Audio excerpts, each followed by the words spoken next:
gender fluid at this point in his life. He's just probably around 17 years old, right? And he's going through all these changes, and I cannot, for the life of me, imagine being that age, going through all these changes in adolescence, and then being told that your life, as it is gone, and you have been living a lie, basically. And it's a pretty hard truth that he has to face. And so I want to introduce Professor Gary Schmidt, professor of German, chair of the Department of Languages and Intercultural Studies, and also who does research and teaches on gender. And he's very gracious to coming here to speak with me. So, Gary, what are your initial reactions? Okay, thanks. Thanks for asking me to respond. You know, first, let me just qualify what I'm saying by the fact that I really am in no way knowledgeable about Brazil or Brazilian film or Brazilian culture. So what I can bring to this discussion is precisely what Dr. Castillo said. You know, my interest in film, my expertise in film and gender studies and queer studies. Those are the things that I've been working on for 20 some years. So I really enjoyed this film. It's interesting, you know, as I was doing some research about, or just sort of Googling to see, you know, what other people have stated about this film and what, you know, where it's been shown that it actually has been included under the rubric of LGBTQ theme related selections in different film festivals. And, you know, when you look at it, it's not really, that's not really what it's about, I think. I mean, I think it's about, it does have some similarities to certain LGBTQ films. For example, you think of coming out films, things like that. I mean, in a way, there is a kind of a coming out here, but it's not about an identity. It's not about proclaiming a sexual orientation, about saying, you know, the sexual orientation of the main character, Pierre slash Felipa, and it's really is gender fluid. Exactly, you know, he's gender fluid, exactly as Dr. Castillo said. And I think what's really interesting about this film is that it shows, it tries to show rather than telling. It doesn't use any terms. It doesn't use any labels. And I would say that one of the themes of the film is to have us reflect on the problematic nature of labels, right? I mean, there's just that, even that minor details when they're sitting in their science lecture about the, how do you know that, you know, what the substance is inside? Is it an alcohol or is it something else? It might have the same chemical formula, but the arrangement is actually different. And so it might seem like this is just some boring lecture that they're listening to, but you see the glances back and forth that this is actually quite relevant to the topic that we're talking about, right? And we see the attempt at the parents, the biological parents, and I think this is important too, to try to fit their returned son, if you will, into a particular, under a particular label and into a particular category. And I think this is, you know, significant for the title, Don't Call Me Son. Repeatedly, we see, for particularly the mother, calling Pierre son.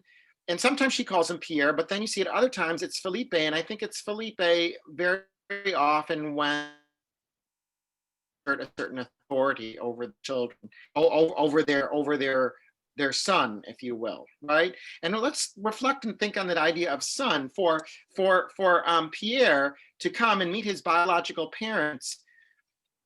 Clearly, they're happy that he's been brought back, but their happiness, is it about him or is it about them? And is their happiness about having somebody to fulfill this particular role that they already have constructed in their minds about what the son should be? Or is it about knowing him as an individual, a complex person who may very well not fit those categories that they want him to fit. And that's what I think is really quite well done and remarkable about this film. Yes, it's Pierre when he arrives to this family.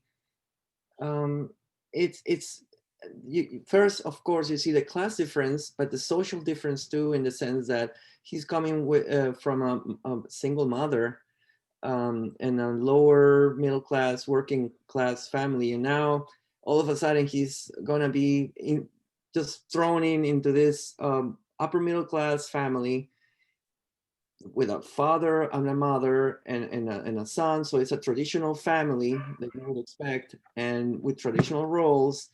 And it's like trying to fit that square peg in a hole, right? And it's impossible to do that.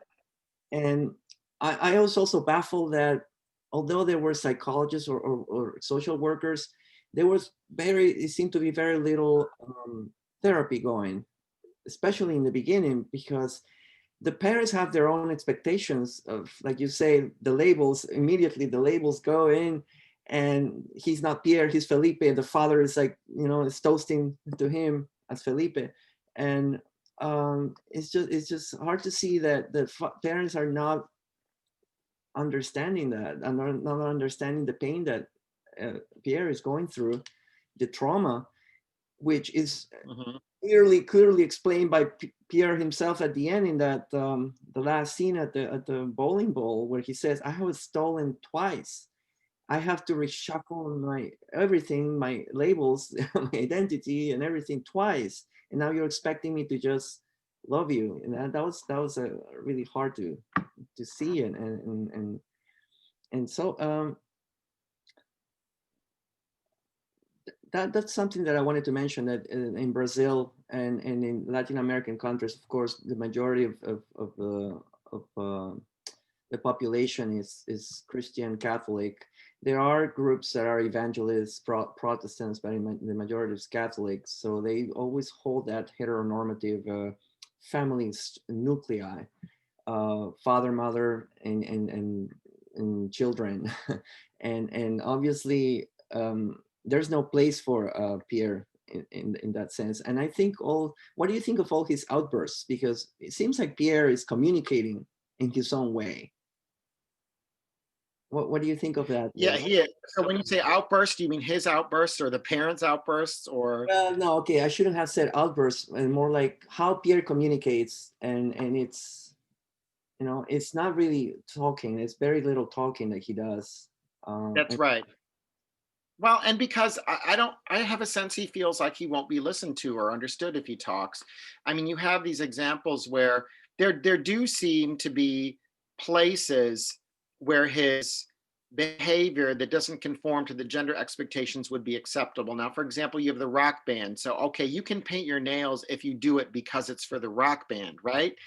But it's not, or you could possibly wear that bright blue pair of pants if it's for the rock band, but not just for normal everyday, right? Because it would be too flattering.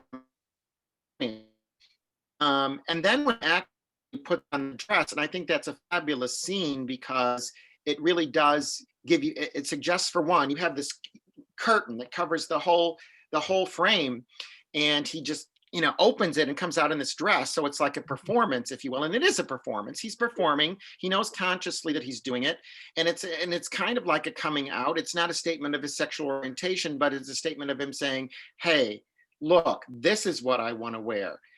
He's not doing it. His parents interpret it as being, "Oh, you're why are you attacking us? You're doing this to attack us." But that's not the case, right? He's doing it because he just wants to. He wants to wear these dresses, and we don't have to give it. Everybody wants to give it a reason and give it a label like it's something that has to be explained, right? And that's because, exactly as you said, heteronormativity. Guys can't wear dresses. Yeah. Does anybody ever ask why? What difference does it make? If that's how he feels comfortable, if that's what he feels good in wearing, what does it matter? But I guess back to the point of where there are these things where maybe that behavior could be channeled to. One was the rock band, and the other was the father mentions, "Oh, we'll get that for carnival." you know, right? Yeah. So like Mardi Gras. So there are certain things he could dress up in drag, or he could wear a dress if he went to carnival, because it's clear that it's just for a specific purpose Yeah. that is culturally and socially sanctioned. It's acceptable, right? Yes. But if he wants to do it for himself, then it's not okay. Yeah. Yeah. He's And I think criticizing that that. out really well. Yeah.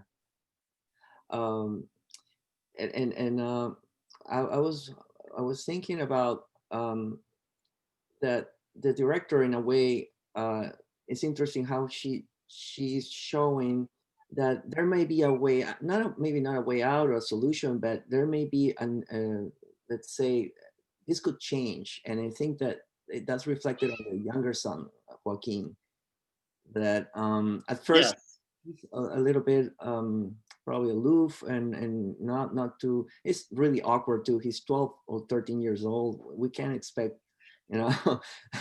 It's a normal. I think it's probably a normal reaction, but we can see just by watching his relationship with him how it's starting. He's starting to change too, and he doesn't seem to be so upset about Pierre's dress, or no, he's just looking, and No, it's more doesn't normal. care.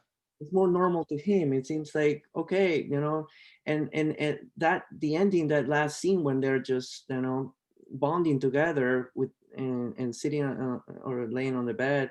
Um, I don't know. It seems like it's almost like the narrative takes that turn and says, well, the parents probably don't get it. Maybe there's a Hmm. generation, they don't understand, they don't accept it, but the younger generation seems to be more open, I guess, more used to it, and it's gonna be different. At least that's what I Right. got in the last scene. Right. I mean, I think that the way Jocko, is that his name? What? Um, the Yeah. way the younger brother's character is developed, yeah, it's clear from the beginning, I think, that he's more open. I mean, first of all, so he it's interesting, of course, he basically, his gender expression, his gender performance is masculine, but he does have that earring, right? And so, but then I think it's quite interesting when he goes into the bathroom to follow Pierre, and he's like, "What are you doing?" And Pierre says, "Well, what do you think?" And his response is, "Well, I don't know. The bathrooms are for lots of things." Already, we have this example that, he can see that uh, things can be complex. It's not just a one-to-one relationship. And we also see about his character that he really wants, also, I think, what Pierre wants, and that is to be seen and to be loved, right? He wants that for who he is. And we get the sense that he also is not getting that from his parents. Absolutely. um I have a comment slash question. I like how the movie plays with different points of view. The rich family thinks they are saving a boy from a poor family with a criminal mother, but Pierre just sees himself being stolen again. Yes, absolutely. That's yeah, that is exactly what what you see in the film. Um, what It's interesting too that the younger daughter, was also stolen, which enriches the plot. But the director obviously doesn't want to go that way, because that could be another film, I guess, with the daughter taken by her own parents. She doesn't pursue that. She doesn't pursue what happens to the mother in jail, because it's obviously she wants to concentrate on Pierre, which, by the way, when I see him, it kind of reminds me of Ziggy Stardust. I don't know about you, Gary, but Mhm. Yeah, yeah, it's true. David Bowie's alter ego in the 70s was also supposedly a gender fluid character, and paints his nails and all this. And I'm just seeing Pierre, and that's who he reminds me of when I see him. Um, are there questions that you have? Would you please type your questions or comments? Would be interesting to hear what you have to say too. But like I said, Brazil, it's an interesting country. Brazil, the culture is is, for on one hand, is like Pierre's parents is very Catholic. It could be Catholic, traditional, with the traditional family, and heteronormative. But on the other hand, like you mentioned, Carnival, there's this other side that they have, where they just let loose all these norms or these labels, and it gets a little crazy in Carnival. I haven't been there, but I have friends that have gone, and it's like that, you know. It's unlike Halloween here, which, you know, has been commercialized and is for kids. Over there, Right. Carnival is really pagan, and it lasts for like more than a few days, and it's like all out party where everyone is equal in that sense, and everybody's enjoying themselves, and like there are no labels. I have some yes, Stephanie is a student of mine in my advanced Spanish class. She's from Brazil, or and she says this happens a lot in Brazil with a gender side of this movie. It happened a lot in my family. That's interesting. So yeah, I mean, in Brazil, there seems to be that contrast, right? That the traditional culture, but then also you get to see a lot of this. What was interesting is to see Pierre wearing a dress and walking on the street, and people didn't really weren't really like paying attention. I don't know. That was my impression, that people were just passing by, maybe not too shocked by it. Um, Another student, Joseph, writes, are Hispanic countries normally rather accepting of the LGBTQ community, or are there still taboos and conservative values that don't align with the LGBTQ community? Well, I would say there has been some work done in these countries, but there's a lot of things that are not good. The governments in Latin America have been working on laws to allow people to declare their own gender on their identity cards. Unlike the US, in Latin American countries, most of them, the national identity card is very important.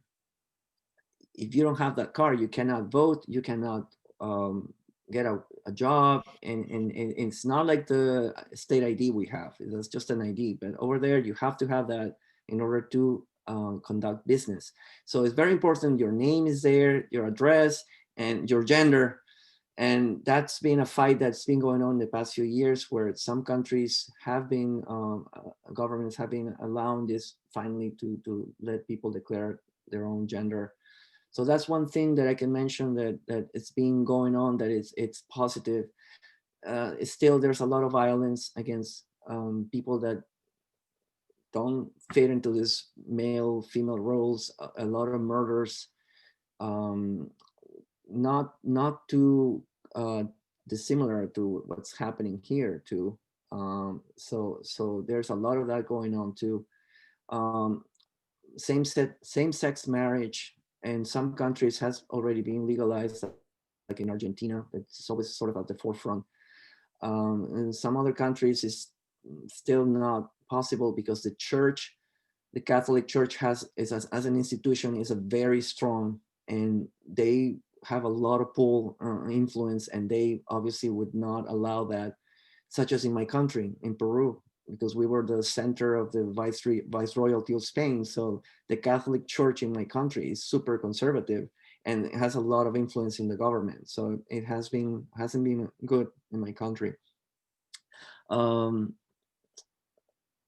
Another question.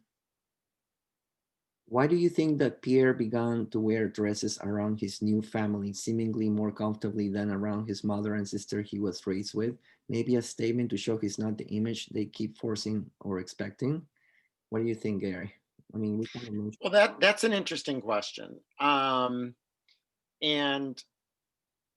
I, you know, we really don't have an answer, but I think the way we could address it would be to think about how the director chose to tie two narrative threads together, and those are that of Pierre's gender fluidity and his experimentation, eventually to the point where he wears the dress in public. And then the other one with his being taken away from the person he believed was his mother and returned to his biological parents, which is a very interesting combination of events. But so I think that, you know, certainly with Pierre going to these people who are, he's now told are his biological parents, he obviously, the situation, the tension heightens because now he is forced into a situation where he has to explain himself, where he's being judged, where he's being also labeled, as I mentioned before, where he actually has to fight back. The director doesn't give us any idea at all about what things were like with his other mother, the woman he thought was his mother. And she basically disappears from the scene. And I think that's probably was a good choice on the part of the director, because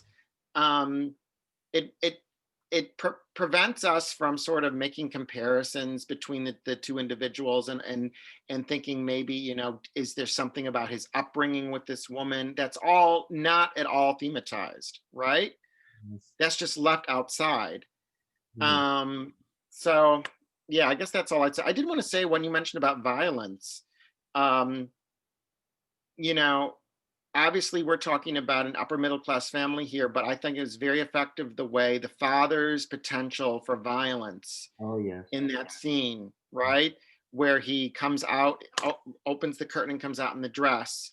Yeah. It was very present, you know, threatens his son, but he doesn't yell and scream at him, right? Yes. He says it in an undertone, but the threat is clearly there. And then the other thing, the bowling alley scene makes it clear how much, for at least the father, it's about having a son who fits his idea of who the son should be. Because where he says, you know, how much do we have to put up with? We're going to let you wear dresses now. We're going to let you do this. We're going to do that. As if he's owed something, as if he's owed by Pierre the conformity to this role of being the son, almost like property in a way. Yes, absolutely. And the idea that he doesn't like soccer, Mhm. he doesn't dress obviously like he should dress, and I thought it was hilarious, that scene when in the changing room when the father thinks that he's already controlling him, he grabs the pants, the Yeah. light blue pants, throws them behind the chair, says, "Oh, I'm not gonna get buy you this," and then Peter opens that. Well, yeah, that was really interesting because we also see how the progression from a more subtle, indirect type of control all the way into, you know, force. And first of it's, oh, let's take it step by step. We'll get him to wear a blazer. We'll get him to do that. We're going to take the pants and throw him behind the chair. And you do have something similar with the mother, because when Pierre decides he wants to go visit the woman he believed was his mother in jail, and takes his backpack, she first says, please don't do it. I don't want you to go. I'm not ready. You need to give me time. But then when he decides to do it, she forcibly keeps him there by having that gate closed and locked against him. Yeah, absolutely.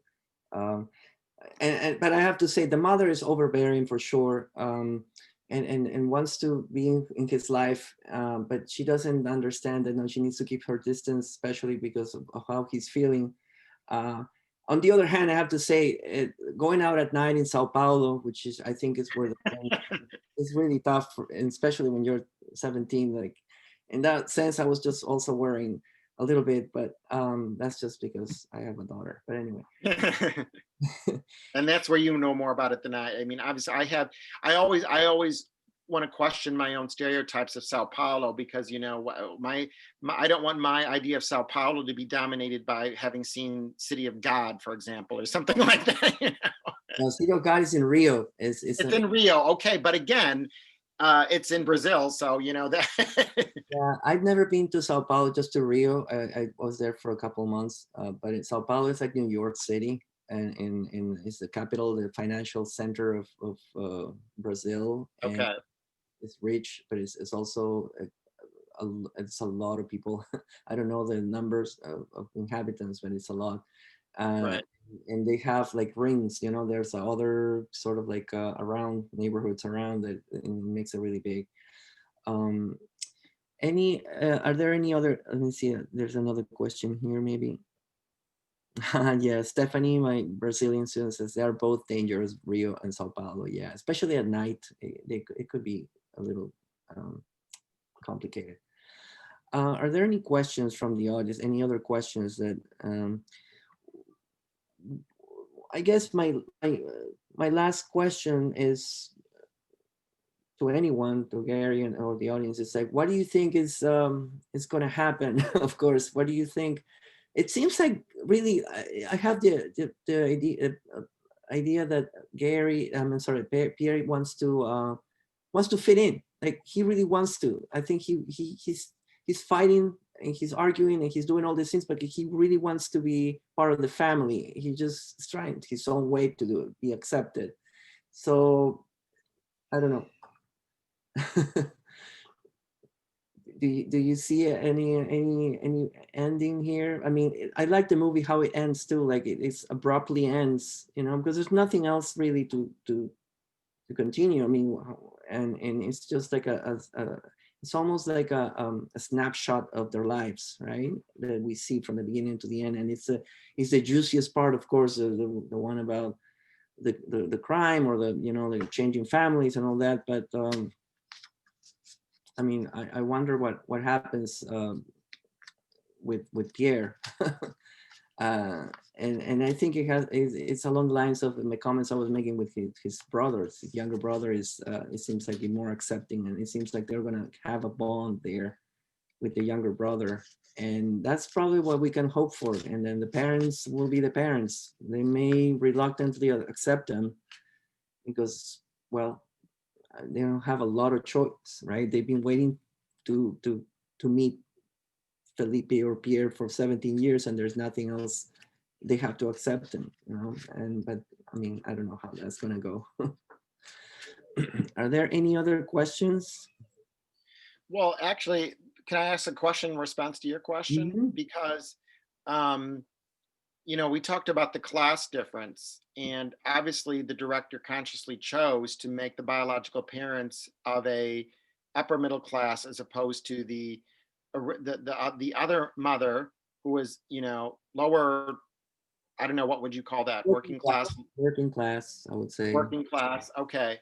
So, I mean, is this really a statement about, does this reflect um, broader sort of patterns and values in Brazilian society, that we have perhaps more openness, actually, more possibility for fluidity in working class communities than in the upper middle class? I mean, obviously, people with more money tend to be more conservative, Yes.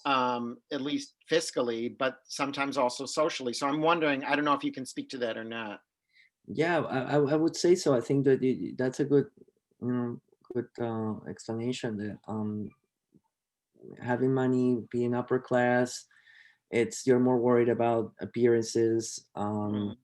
I think probably being in the working class, there's more room for that. I mean, we see his life before everything changes, and it's interesting that he's not. He's just developing, and has he's doing his things, quietly, of course, but yeah, he's not showing up to his mother, like his first mother, right? He's Right. not rebelling, he's not doing anything. It seems like he seems to be like content, or he seems to be okay with that situation, and developing not more naturally. So yeah, and then of course, like the upper middle class family. And also, you one thing that we didn't mention is that everybody knows about his case. The cameras are Right. there, TVs came out. So when he goes back to school, everybody's looking at him like he's a space oddity, right? Right. Basically. And so everybody knows, and then he's outed like that. He's outed as a stolen baby, and now he needs to deal with his own coming out of his, his own identity, and so that must be really hard. Um, are there any other? There are some comments here. Paige made comments about that you felt bad about the mother. 1 point for the mother. It says, because I felt like to some extent she tried so hard to please Pierre, and the father just kept making it harder and attacking him for the way he wanted to live, and being very machista. Absolutely, machista is a term, right? That the father fits that term. Yeah. Machista being someone that is very observant of the heteronormative roles. Men work, women stay home. um, and that's basically what the father represents. I But think it's interesting. It's interesting that also Pierre, just because he's gender fluid, doesn't mean that he isn't also in some ways observing traditional notions of masculinity too, because his sister makes the egg for him, right? You know, he cannot cook his own egg. So I thought that was an interesting, thing to put into the film, to show that we shouldn't just interpret him as having somehow not at all internalized any heteronormative or machisto values. yeah, and I think the director made an excellent.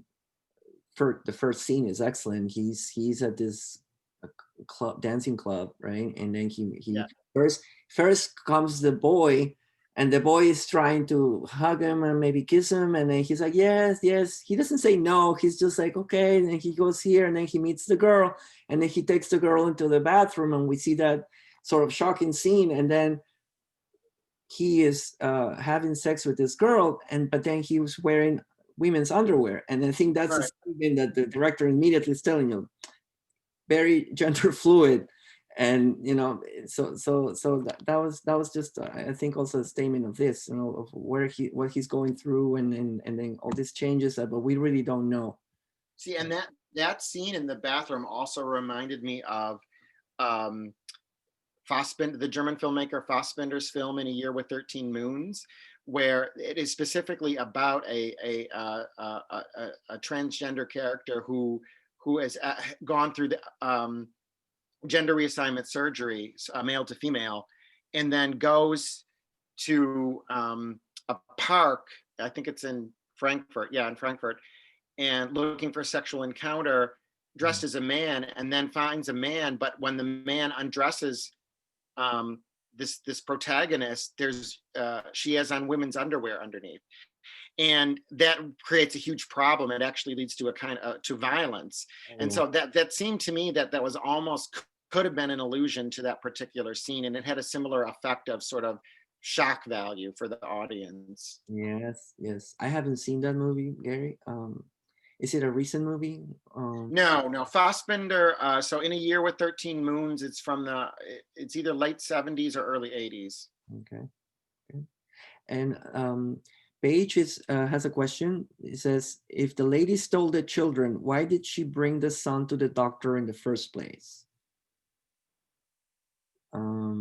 Well, I don't think that was her choice. I think that I remember in the beginning, he's riding his bike, and their cops are taking pictures. We don't know who they are, but they're taking pictures of him, and he doesn't know what's going on. And then they come and knock on the door, and they pretty much tell him to come to the police station. And then the social workers are there. So basically they know it's him. They already know that he's been stolen, and it's just a formality to take the DNA test, just to finally have officially proved that he has been stolen. So I don't think the mother wanted that. I think the police made her do it. But that was just like they already knew that he was stolen, basically. So are there any other questions? Well, if I don't see any more questions, and so I want to thank so much Mary Duncan for her technical support, and Professor Schmidt, thank you so much for coming here and then talking to me about this film, which I thought it was very interesting. Somebody wrote, somebody wrote something here. Maybe she didn't know that they were stolen. I watched a Law and Order episode not long ago where the parents did not know the son was stolen. They got him from an adoption center who stole him. It's a type of deal. I don't know. We don't know that. Highly unlikely, um, I would say, Annalyn, because she stole one baby, maybe two. She stole two. Yeah, yeah, That's true. This did make me think how about the topic of stealing babies, and like, is this somehow a larger issue or topic in Brazilian society? I mean, decades ago, I mean, God, must have been 20, 30 years ago, there's this film called Central Station. I don't know if you saw it. absolutely, yeah. Fantastic film where Yes. she's, she's gonna steal the kid so he can, I think, basically be his organs can be sold or something. Or it wasn't clear. I don't know if you remember, but it wasn't good. The reasons for stealing the kids were not good. Yes, no, absolutely. That happens. There are illegal adoptions. And I don't think it's as gruesome as people think that they steal babies to do something to them. It's more like they just steal them to give them to couples in the Western, in Europe or the US. You pay them off, and then you can take them. It's happened a lot in Argentina. It happened during the Dirty War, and all those babies from the women that were tortured and murdered, they were uh, babies and given to these families of cops, of military, and then they're still finding them right now. They're 40, over 40 years old, and they're 2 years ago they just found them, and they're still finding them. These kids are older now, and some of them want to know their parents or what happened, and some others don't want to because they don't want what to happen. What happened to Pierre and his mother? They'd rather not do anything, and there's nothing they can do if they're adults already. So nothing we can do about it. All right. Thank you so much, then, Professor Schmidt. And I would like to invite everyone for the next Tuesday's film.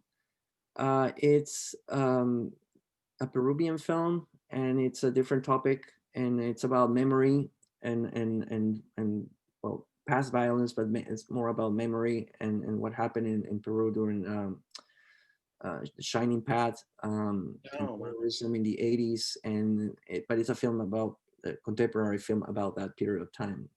So I would invite everyone to come and just watch it with us. Uh, Thank you so much, and well, we'll see you. Thank Bye. you.